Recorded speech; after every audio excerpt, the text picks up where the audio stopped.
আসসালামু আলাইকুম রহমতুল্লাহি ওবরাকাতুহ নাহমাদুহু ওয়া নুসাল্লি আলা রাসূলিহিল কারীম আম্মা বা'দু ফাআউযু বিল্লাহি মিনাশ শাইতানির রাজীম বিসমিল্লাহির রহমানির রহিম। আব্দুল্লাহ নামে এক ভাই প্রশ্ন করেছেন, বাথরুমে গিয়ে অনেকে মৃত্যুবরণ করেন, বাথরুমে মৃত্যু কি ভালো না মন্দ জানতে চাই। প্রিয় ভাই আব্দুল্লাহ, আপনার এই প্রশ্নের উত্তরে বলবো যে পৃথিবীতে যতটি প্রাণ আছে প্রতিটি প্রাণকেই মৃত্যুবরণ করতে হবে। সূরা আলী ইমরানের 185 নম্বর আয়াতে আল্লাহ তাআলা ইরশাদ করছেন, কুল্লু নাফসিন যায়িকাতুল মাউত, অর্থাৎ প্রতিটি আত্মাকে মৃত্যুর স্বাদ আস্বাদন করতে হবে। আমরা পৃথিবীতে যারাই এসেছি আবার এই পৃথিবী থেকে বিদায় নিতে হবে, আমাদেরকে মৃত্যুবরণ করতে হবে। এটা হচ্ছে চিরসত্য বা মহাসত্য, এবং এই চিরসত্যটি কম বেশি আমরা সবাই জানি, কিন্তু আমরা কোথায় মৃত্যুবরণ করব এ ব্যাপারে আমরা কিছুই জানি না। কিভাবে আমাদের মৃত্যু ঘটবে, কোন প্লেসে কোন জায়গাতে আমরা মরব এ ব্যাপারে আমরা কিছু জানি না। এবং সে ব্যাপারে সূরাতুল লোকমানের 34 নম্বর আয়াতে আল্লাহ তাআলা ইরশাদ করছেন, ওয়ামা তাদরি নাফসুম বিআইয়ি আরদিন তামুত ইন্নাল্লাহা আলিমুন খবীর, অর্থাৎ কোনো মানুষই জানে না, কোনো প্রাণী জানে না যে সে কোন প্লেসে কোন জায়গায় মৃত্যুবরণ করবে। এ ব্যাপারে শুধুমাত্র কেবলমাত্র আল্লাহ তাআলাই জ্ঞান রাখেন। ইন্নাল্লাহা আলিমুন খবীর, তিনি মহাজ্ঞানী এবং সব ব্যাপারে তিনি খবর রাখেন। তাহলে কোরআনের এই দুটি আয়াতের মাধ্যমে আমরা জানতে পারলাম যে আমরা প্রত্যেকেই মৃত্যু স্বাদ আস্বাদন করতে যাচ্ছি, আমরা মরবো এটা নিশ্চিত, কিন্তু কোথায় মরব, কোন জায়গায় আমাদের মৃত্যু ঘটবে, সংঘটিত হবে, এই ব্যাপারে আমরা কিছুই জানি না। এবার যদি আমরা সরাসরি প্রসঙ্গে আসি, সেটা হচ্ছে বাথরুমে গিয়ে যদি কেউ মৃত্যুবরণ করে, হ্যাঁ সেটা হতে পারে, বাথরুমেও কেউ মৃত্যুবরণ করতে পারে। এবং অনেক সময় আমরা শুনেছি যে বাথরুমে অনেকে ইন্তেকাল করেছেন, মৃত্যুবরণ করেছেন। এখন এই বাথরুমে মৃত্যুবরণ করা এটা ভালো কি মন্দ, এটা তিনি জানতে চেয়েছেন। আসলে বাথরুমের ভেতরে কেউ মৃত্যুবরণ করলে এটা ভালো মৃত্যু নাকি খারাপ মৃত্যু, এ ব্যাপারে কোনো হুকুম দেওয়ার বা ডিসিশন দেওয়ার সুযোগ আসলে আমাদের নেই, কারণ এ ব্যাপারে ইসলাম আমাদেরকে কিছু জানায়নি। কারণ নিছক বাথরুমের ভেতর মৃত্যু যদি হয় তাহলে এটা খারাপ মৃত্যু বা খারাপ সাইন, সে জাহান্নামে যাবে, এরকম কথা বলার কোনো সুযোগ নেই। নিছক একটা নির্দিষ্ট জায়গায় কারণ মৃত্যুর কারণে এটা খারাপ মৃত্যু বা ভালো মৃত্যু বলে আসলে কোনো ধরনের সিদ্ধান্তে আসা যায় না। কারণ বাথরুমে নানাভাবে মানুষের মৃত্যু হতে পারে। কেউ হয়তো অজু করতে যেয়ে বাথরুমের ভিতরে মৃত্যুবরণ করেছে, অথবা কেউ গোসল করতে যেয়ে মৃত্যুবরণ করেছে, এটাও হতে পারে, অথবা প্রাকৃতিক কাজ সারতে যেয়ে বাথরুমে তার মৃত্যু হয়েছে।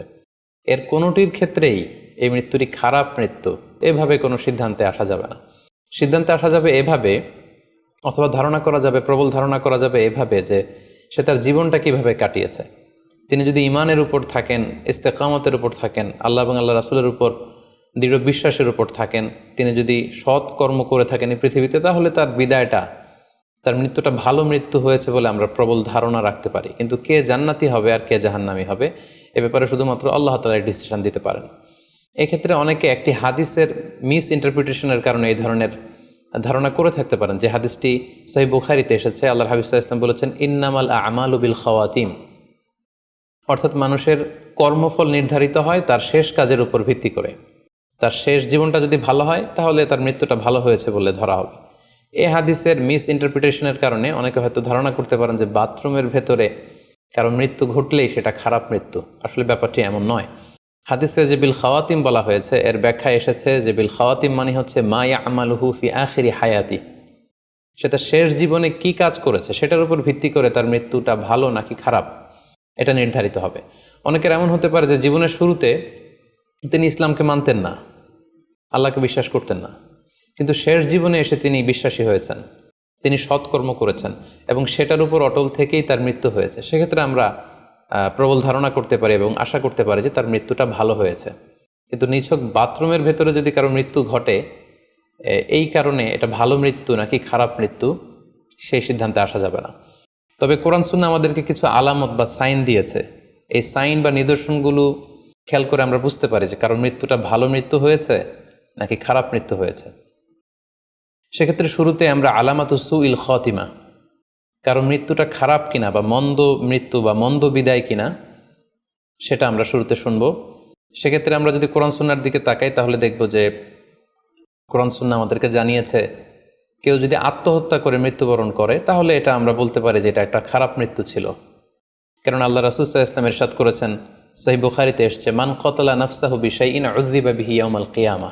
যে ব্যক্তি তার নিজেকে যেই জিনিস দিয়ে আত্মহনন করবে বা আত্মহত্যা করবে, কিয়ামতের দিন তাকে সেই শাস্তি দেওয়া হবে। লেটসে কেউ যদি ছুরি দিয়ে স্ট্যাবিং করে তার প্রাণ হনন করে, জাহান্নামে সে কেবল জাহান্নামের ছুরি দিয়ে নিজের পেটের ভেতরে এরকম ছুরিকাঘাত করতেই থাকবে, এটাই হবে তার শাস্তি। কেউ যদি বিষ পানের মধ্য দিয়ে সুইসাইড করে, তাহলে জাহান্নামে তার শাস্তি হবে জাহান্নামের বিষ খেয়ে খেয়ে সেই কষ্ট বা শাস্তি ভোগ করবে। কেউ যদি গলায় দড়ি দিয়ে বা ওড়না পেঁচিয়ে গলায় ফাঁস লাগিয়ে সুইসাইড করে, তাহলে আল্লাহ রাসূল সাল্লাল্লাহু আলাইহি ওয়াসাল্লামের হাদিস অনুযায়ী জাহান্নামে সে গলাতে শুধু ফাঁস লাগাতেই থাকবে। তাহলে আল ইন্তিহার মানে সুইসাইড, আত্মহত্যা করে যদি কেউ মারা যায়, সেক্ষেত্রে আমরা বলতে পারি যে এটি খারাপ মৃত্যু ছিল, মৃত্যুটি ভালো ছিল না। তাছাড়া কোনো ব্যক্তি যদি কবিরা গুনাহ সম্পাদন করা অবস্থায় ইন্তেকাল করে, লেটসে কেউ মদ পান করা অবস্থায় তার মৃত্যু ঘটেছে, কিংবা ব্যভিচার করা অবস্থায় তার মৃত্যু ঘটেছে, কিংবা কারো উপর সে জুলুম বা অত্যাচার করছিল, এরকম বড় কোনো কবিরা গুনাহ সম্পাদন করা অবস্থায় যদি কারো মৃত্যু ঘটে যায়, সেক্ষেত্রে বলা যেতে পারে যে মৃত্যুটি খারাপ ছিল। পাশাপাশি বাবা মা যদি কোনো ভ্যালিড কারণে সন্তানের অন্যায়ের কারণে সন্তানের প্রতি রেগে থাকেন এবং ওই অবস্থায় যদি সন্তানের মৃত্যু ঘটে, তাহলে এটি একটি খারাপ মৃত্যু ছিল বলে ধারণা করা যেতে পারে। এবং স্বামী যদি তার স্ত্রীর প্রতি রেগে থাকে কোনো স্ত্রীর অন্যায়ের কারণে, এবং সেই অবস্থায় যদি স্ত্রীর মৃত্যু ঘটে, তাহলে এই মৃত্যুটি মন্দ মৃত্যু বা খারাপ বিদায় ছিল বলে আমরা ধারণা করতে পারি। সবশেষে বলবো যে কোনো ব্যক্তির মৃত্যুতে যদি গোটা মুসলিম উম্মাহ, মুসলিম কমিউনিটি আনন্দ প্রকাশ করে, উল্লাস করে, এটাও ওই ব্যক্তির খারাপ মৃত্যু ছিল বলে ধরে নেওয়া হবে। কারণ সবাই তার অন্যায় থেকে, অত্যাচার থেকে, তার অনিষ্ট থেকে বাঁচার জন্য চাচ্ছিল, তার হাফ ছেড়ে বেঁচেছে।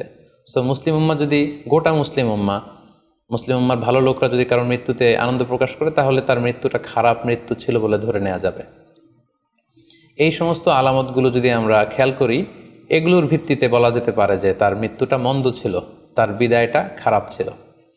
এবার আমরা যদি হুসনুল খাতিমা অর্থাৎ ভালো বিদায়, কোনো ব্যক্তি যখন আমাদের থেকে বিদায় নিল, মৃত্যুবরণ করলো, তখন আমরা কিভাবে বুঝবো যে বিদায়টা ভালো ছিল এবং এই লোকটা আশা করি যে জান্নাতি হবে, এটা আমরা কিভাবে বুঝবো? প্রথমত বোঝার মাধ্যম হচ্ছে আন-নুতকু বিশ-শাহাদাতি ইনদাল মাউত।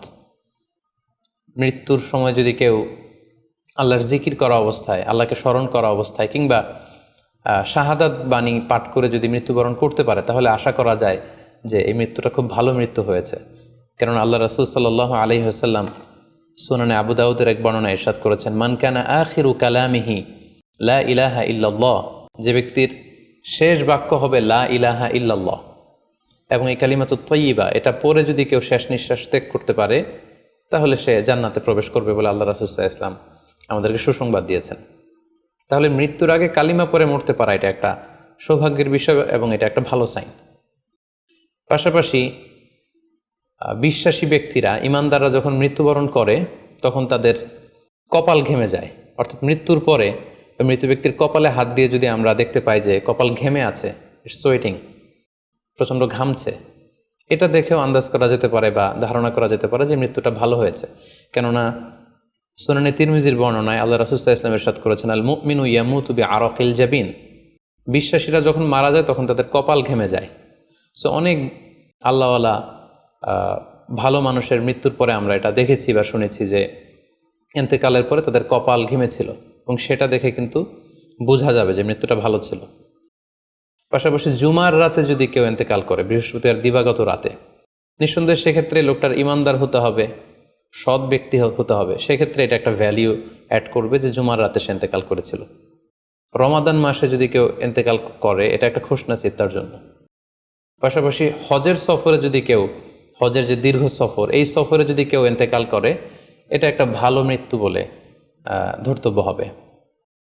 পাশাপাশি কেউ যদি জিহাদের ময়দানে শহীদ হওয়ার সৌভাগ্য লাভ করে, নিঃসন্দেহে এটা সবচেয়ে শ্রেষ্ঠ মৃত্যু।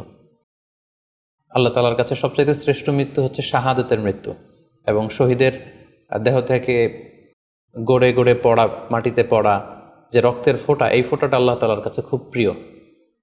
সো নিঃসন্দেহে শাহাদাতের মৃত্যু এটা পৃথিবীর শ্রেষ্ঠতম মৃত্যু। এবং সৎ কাজ করা অবস্থায় কোনো আমলে সলেহ ভালো কাজ করা অবস্থায় যদি কারো মৃত্যু ঘটে, লেটসে কেউ তেলাওয়াত করছিল, হি ওয়াজ রিসাইটিং দ্য হোলি কোরআন, ওই অবস্থায় তার মৃত্যু হয়েছে, কিংবা রোজা মুখে ছিল, সে অবস্থায় তার মৃত্যু হয়েছে, অথবা সেজদায় পড়েছিল, সেজদারত অবস্থায় তার মৃত্যু ঘটেছে। এগুলো হুসনুল খাতিমা অর্থাৎ ভালো বিদায় বা ভালো মৃত্যুর আলামত। তাহলে আমরা সুউল খাতিমা এবং আলামত হুসনুল খাতিমা কোন কোন আলামত দেখে আমরা বুঝবো যে মৃত্যুটা খারাপ মৃত্যু ছিল, এবং কোন কোন আলামত দেখে আমরা বুঝবো যে এটা ভালো মৃত্যু ছিল, কোরআন সুন্নাহর আলোকে সেগুলো আমরা জানতে পারলাম। এর কোথাও কিন্তু বাথরুমের ভেতরে মৃত্যুবরণ করলে এটা ভালো মৃত্যু বা খারাপ মৃত্যু, এর কোনোটাই কিন্তু সিদ্ধান্তে আসা যাচ্ছে না।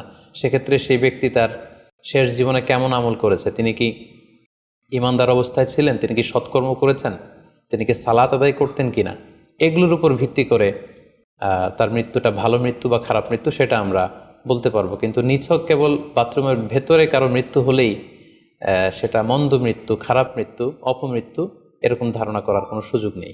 আশা করি আপনি প্রশ্নের উত্তর পেয়েছেন। আল্লাহ তাআলা আমাদের সবাইকে ইসলামকে সঠিকভাবে বুঝার, জানার এবং সে অনুযায়ী মানার তৌফিক দান করুক। হাযা মা ইনদি ওয়াল ইলমু ইনদাল্লাহ আলাইহি তাওয়াক্কালতু ওয়া ইলাইহি উনীব। আসসালামু আলাইকুম ওয়া রাহমাতুল্লাহি ওয়া বারাকাতুহু।